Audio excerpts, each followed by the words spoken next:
You may be seated. Christ is risen. My wife wanted me to inform you that next week is an all-women's service. Men were not allowed to come. It is going to be a little bit thin around here. All of our clergy, for the most part, is going to be in Nashville. And so Deacon Jess and Deacon Allie are going to be holding down the fort, but they're going to do an amazing job, I'm sure.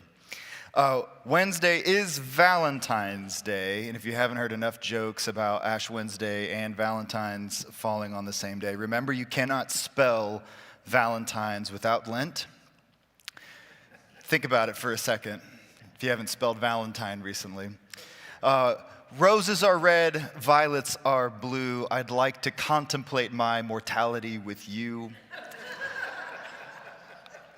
I've got a lot of these, so buckle up. I told Bishop Chris that I was going to ash little hearts on everyone's foreheads, and he said, don't do that. But I do hope you'll join us for Ash Wednesday service. This is a really special time for us as a community. This is kind of the gateway into the Lenten season. It is the beginning of Lent. And it's an opportunity for us to think about death, but as Bishop Ed has often said, we ought to think about the fact that we are going to die, but it would be odd to think about it too much. And so we don't talk about death a lot, but this is a time and a season where we remember memento mori, right? Remember that you will die. And so all of our life is framed with that in mind, that all of this wraps up at some point. So we come, we receive the imposition of the ashes on our foreheads, remembering from dust we've come, and to dust we shall return. But the steadfast love of the Lord shall endure forever. Today is Transfiguration Sunday, and if you're anything like me, you've been around Christian communities or kinds of spiritualities that emphasize experiences with God.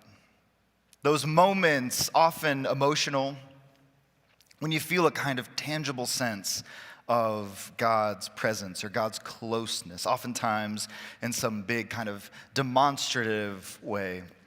This past week, this girl from my middle school youth group posted a handful of pictures from our old church summer camp. And there were pictures of this place on the campground called the Tabernacle. We called it the Tab for short. And it was this place where all of our services happened for church camp, right? And if you know anything about church camp, you know that it's definitely a place where you expect and you are preparing to, it's intended to create these kinds of experiences with God. In today's gospel, on this mountain, Peter, James, and John certainly have a kind of experience. Jesus takes them up the mountain without a doubt to join him in prayer. And as they are going up, something happens. Jesus, we're told, is transfigured before them. Suddenly they aren't just by themselves, but Elijah and Moses are also there. The dead and gone are now alive and present with them. Of course, their presence in particular isn't for nothing. Moses and Elijah both represent something. They represent a lot of things. Moses represents the law. Elijah represents the prophets. And these two men also represent other kinds of mountaintop experiences. Remember, both Elijah and Moses had their own experiences with God on top of a mountain. Moses met God on the mountain in an earthquake with wind and fire. Elijah meets God on the mountain not in an earthquake and wind and fire, but in a still, small voice. And standing between them, the one who met God in these big demonstrative ways, the one who encountered God in these quiet, subtle, still, small kinds of ways. Between those figures is Jesus. Jesus is there, silent, but demonstrative, not tucked away or hidden, but in some ways unable to be seen at all. They're unable to look at him. This is why I think we shouldn't envy one another's experiences or privilege one person's experience with God over another person's. All of Jesus' life Every moment is the announcement that God is with us. Sometimes in earthquakes, sometimes in wind and fire, sometimes in stillness and smallness, but God is always at all times revealing God's glory in our lives.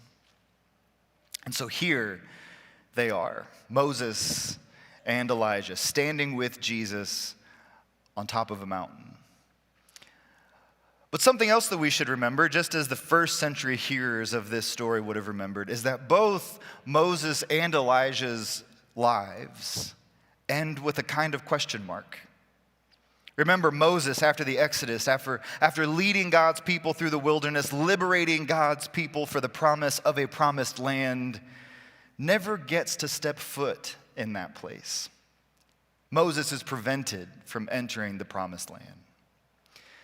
Today's Old Testament reading reminds us that Elijah, having never received or never realized the fullness of God's promise, he has to name a successor, one who has to come after him, someone who's going to carry a double anointing.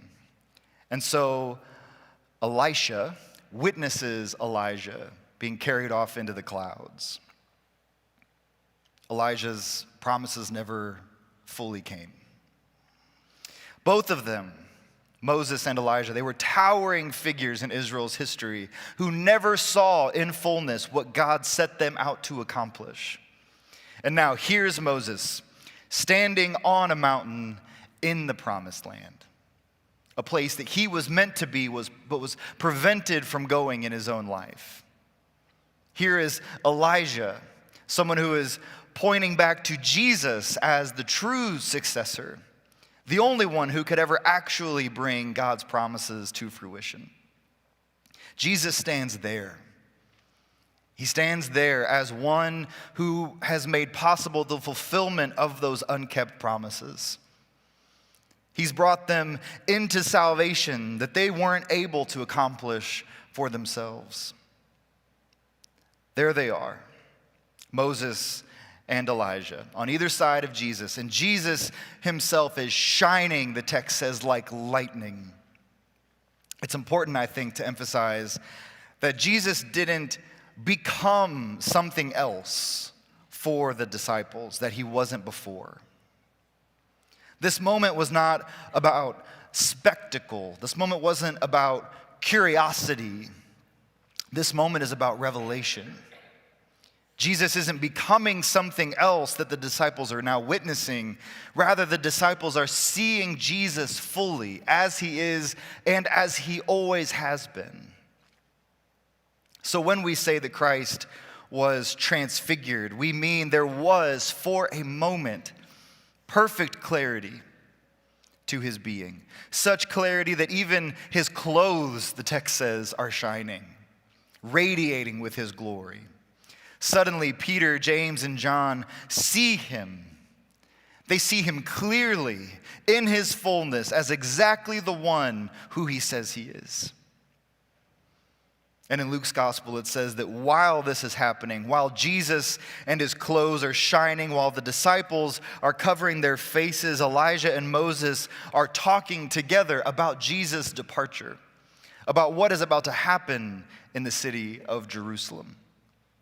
And while they're still talking, Peter interrupts them. Imagine the gall of this guy interrupting Moses and Elijah and says, "Let's make 3 dwellings for you here. You don't have to depart. We can stay right where we are." N.T. Wright says that Peter's reflex to speak up and his wanting to build these dwellings is like the same reflex we feel when we think about photographing a sunset, or we think about pulling our phone out to record fireworks. In those transcendent moments where we are indeed having a kind of experience or emotional response, our reflex, our intuition is to contain it, make it relivable in some way, to preserve it so that we can come back to it. But that's just not how life is lived.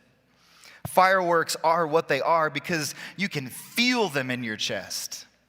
You can feel the glow of your kids' faces lighting up in the dark, standing on, I was going to say on the beach or something, but we all know the best sunsets happen when you're like walking into the grocery store. Standing in those spaces, you are struck, you are hit with this sacred, divine ordinariness of the world. This reminder that even in the middle of the most mundane tasks, we can be struck by beauty and transcendence. In a rather famous icon of the Transfiguration, it shows Jesus standing there with Elijah and Moses, and the disciples are all on their faces. They're covering their eyes. My friend Rowan Williams commented on this and said, the apostles in this icon are shielding their eyes because what they see is not easily manageable in their existing world. They are not ready to see things with and in the light of God any more than we are. What the disciples had no ability to process was not only, is Jesus who he says he is, but that what Jesus said was going to happen really is going to happen. The juxtaposition of this mountaintop experience with their own lived experience was stark. And we know what happens next. After this moment, the disciples follow Jesus off the mountain and into the valley of Holy Week, into the week of Christ's passion and suffering, betrayal. After this moment, Jesus is taken and placed before Herod and Pilate. He's mocked, he's beaten, he's stripped, and he's crucified. And again, the disciples will have to recall this moment of Jesus transfigured. This moment of Jesus shining with the light from light as they embrace and prepare for this moment to see him crucified. They must remember Jesus transfigured on that mountain so that they can witness Jesus crucified on another mountain. This is, at least in part, why we hear this story of the Transfiguration today, on this Sunday before we observe Lent. Lent happens in the shadow of two mountains, the Mount of Transfiguration and the Mount of Golgotha. And we can't make sense of one mountain without the other. These two images of Jesus transfigured and Jesus crucified, they are like photo negatives of each other. To see Jesus transfigured is to see Christ crucified. And to see Christ crucified is to see Jesus transfigured. We cling to both of these images because the entirety of our lives is lived between these two spaces. And the shocking, hard to believe reality is that no matter whether our lives are awash with glory or if we are immersed in suffering and betrayal, Christ is with us.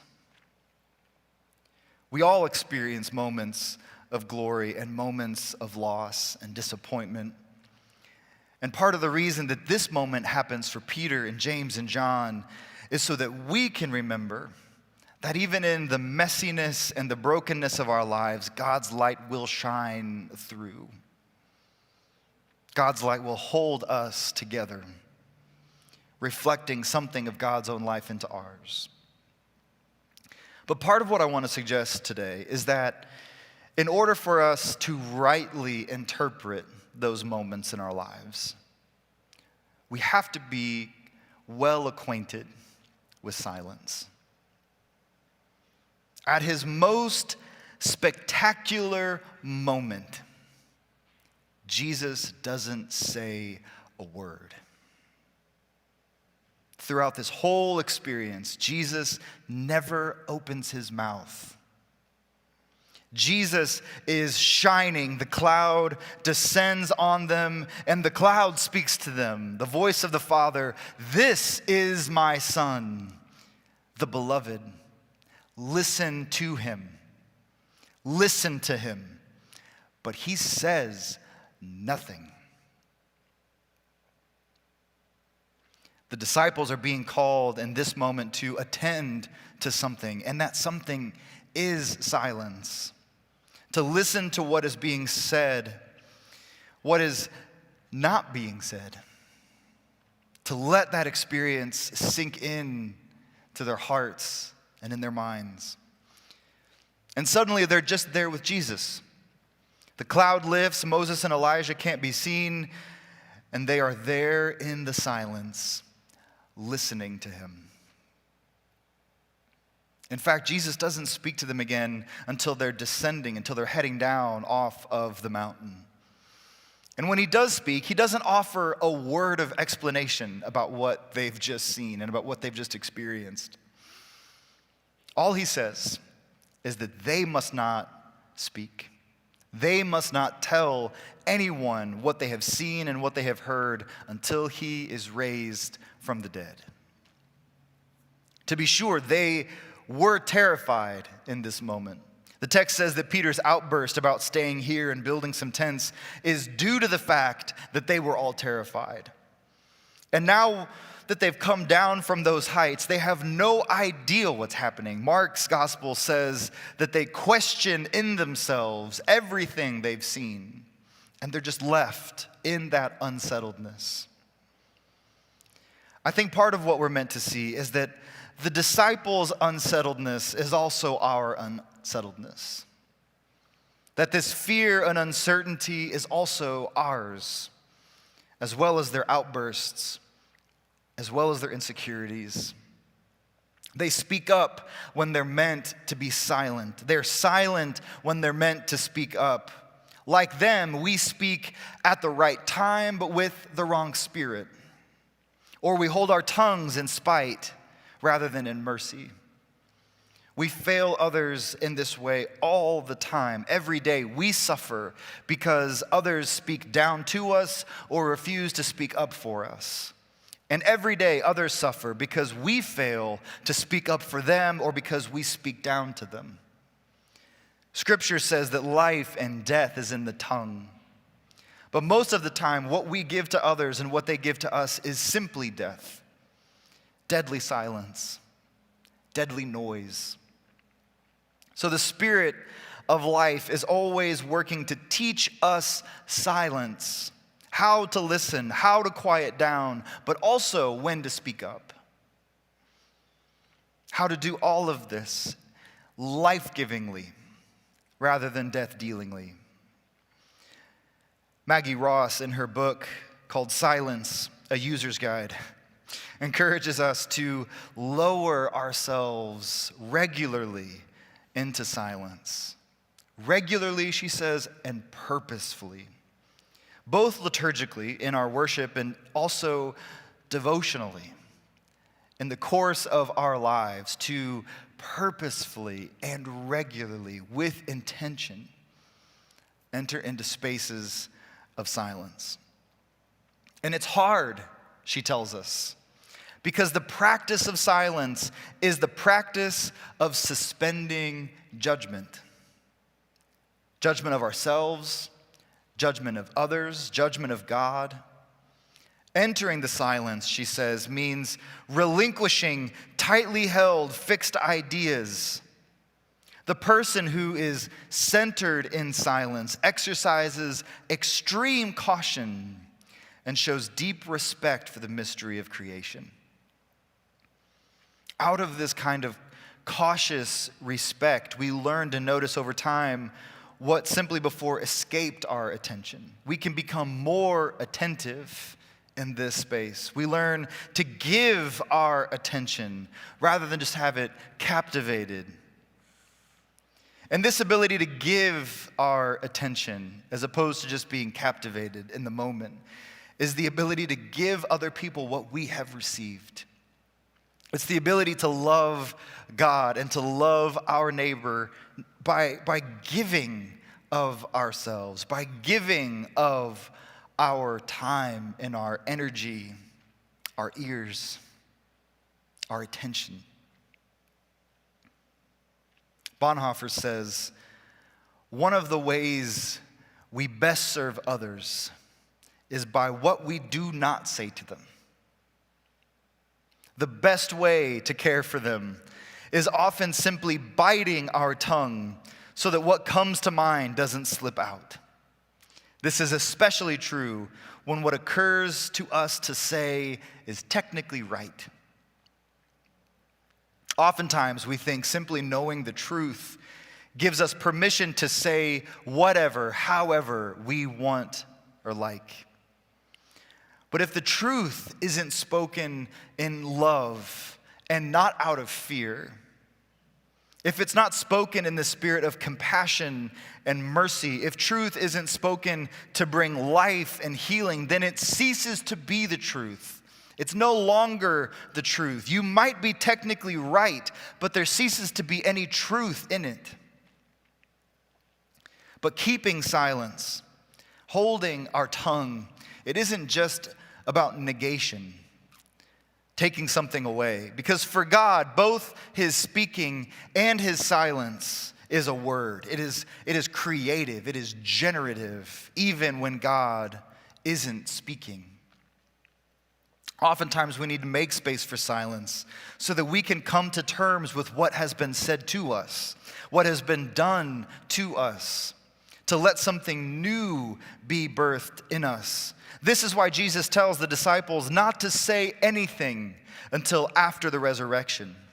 He knew that the news of his resurrection would be good news only if they knew who he was, but that who he was would have meaning only once the passion had been fulfilled and he'd been raised from the dead. Imagine if they had returned and told everyone else what had just happened. We know those moments, right, where we experience something incredible only to open our mouths too quickly, to give away something precious before it's done its work in us. And what we need to learn is to let God quiet us down. To say, I know that thing you experienced was good and right, but don't give it away yet. Let it work in you. Let something of what's happened be birthed in you. Because only when we do that, only when we quiet ourselves down long enough for that to take root in us, can we learn to listen in the way that God needs us to, and in the way our neighbor needs us to. Mother Teresa, during an interview, was asked what she says to God when she prays. Her answer was, I don't talk, I simply listen. And believing that he had understood what she had just said, the interviewer next asked her, then what is it that God says to you when you pray? And Mother Teresa replied, he also doesn't speak. He also simply listens. If we listen both to what God is saying and what God is not saying, we not only come to know God as he is, we come to know others as they are. We come to know ourselves as we are. And maybe most mysteriously of all, other people come to know us in ways that we need to be known. I say mysteriously because I think we are most deeply known not when we say everything that we want to say, but when we listen most attentively. Not when we just bare our souls, but when we can bear one another's burdens is the moment when we become known. As we turn toward this season of Lent, most of us will be familiar with this practice of fasting, this kind of negating things out of our lives. And there are lots of things that we probably ought to say about it, a lot of disclaimers to make about how fasting isn't dieting and how you should maybe actually give up things that are good and not just bad things, like don't just like fast from doing drugs for the next 40 days or something. But this season, in this time, we're not only called to give up certain things, even good things, especially good things, in order to make room for God. we're also called to take up practices and rhythms that help us center God in our lives. This is a season where we resist that urge to, like Peter, make familiar, comfortable dwellings, spaces that we know and understand. And instead, we look to Jesus and see what kind of space he is calling us to make, not just for ourselves, but for other people. Our friends and our neighbors, they don't need us to make tabernacles for them. They need us to hear them. I know this with my own kids as babies. You who have raised kids know this. You learn to hear their cries in different ways. You know the cry of panic or pain versus a cry of sadness. You know the cry of hunger versus the cry of boredom. But as they get older, you also realize that their deepest cries, the things that need to be heard most clearly, are often the things that are kept in places that you don't see and you don't hear, but you know that they're there. That is what we need to be able to recognize in our neighbors. That the cries they don't even realize they're making, we can hear them because we've given our attention to them.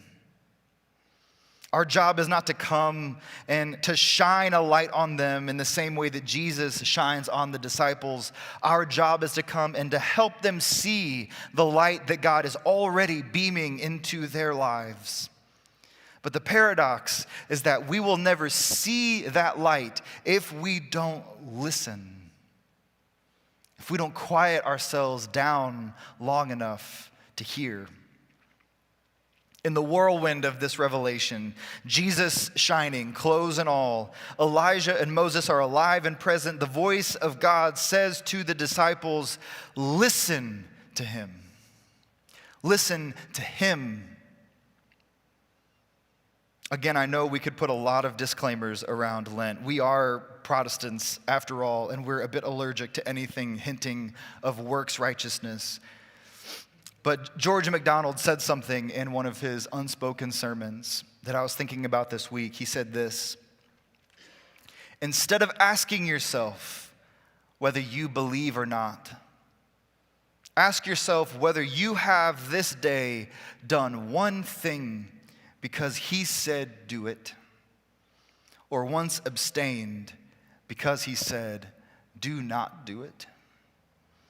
It is simply absurd, he says, to say you believe or even want to believe in him if you do not do anything he tells you.